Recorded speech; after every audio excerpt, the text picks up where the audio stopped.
Mesdames, Messieurs, bonsoir. Nous allons vous faire lecture de ce communiqué officiel du gouvernement de la République. En voici les libellés. Le gouvernement de la République démocratique du Congo poursuit la mise en œuvre de ses engagements dans le cadre du processus de Doha.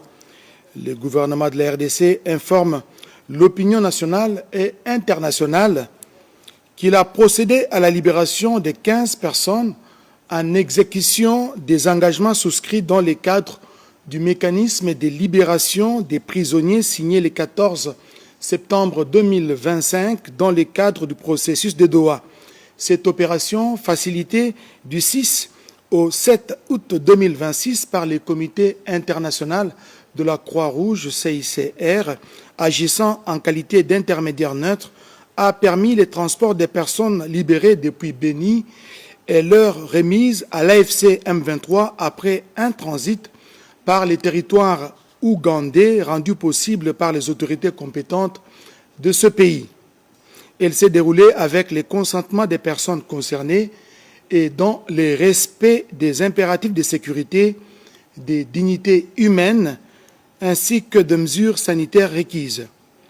Cette étape s'inscrit dans la mise en œuvre progressive des engagements convenus dans le cadre du processus de Doha, notamment ceux découlant de la déclaration des principes relatifs au respect du cessez-le-feu et aux mesures de confiance, ainsi qu'à l'opérationnalisation du mécanisme de supervision et de vérification du cessez-le-feu.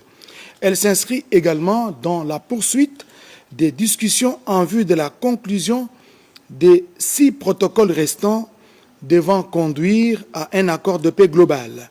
Par cet acte, le gouvernement de la République démocratique du Congo traduit sa bonne foi et sa détermination à honorer les engagements librement souscrits. Il rappelle toutefois que la réussite du processus repose sur la mise en œuvre effective et réciproque des engagements pris par les parties.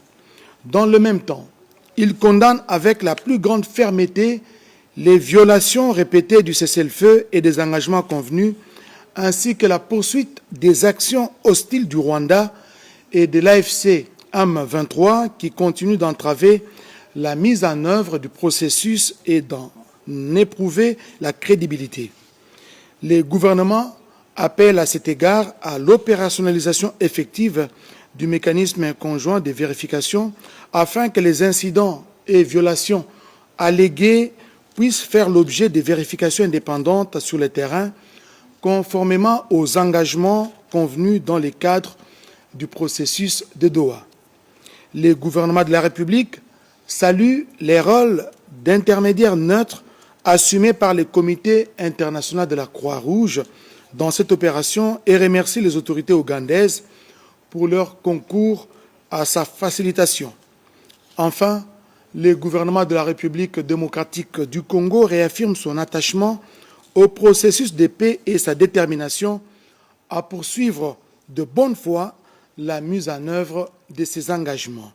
Il appelle toutes les parties à traduire avec la ferme détermination leurs engagements en actes concrets sur le terrain dans le strict respect de la souveraineté, de l'intégrité territoriale et des intérêts fondamentaux de la République démocratique du Congo.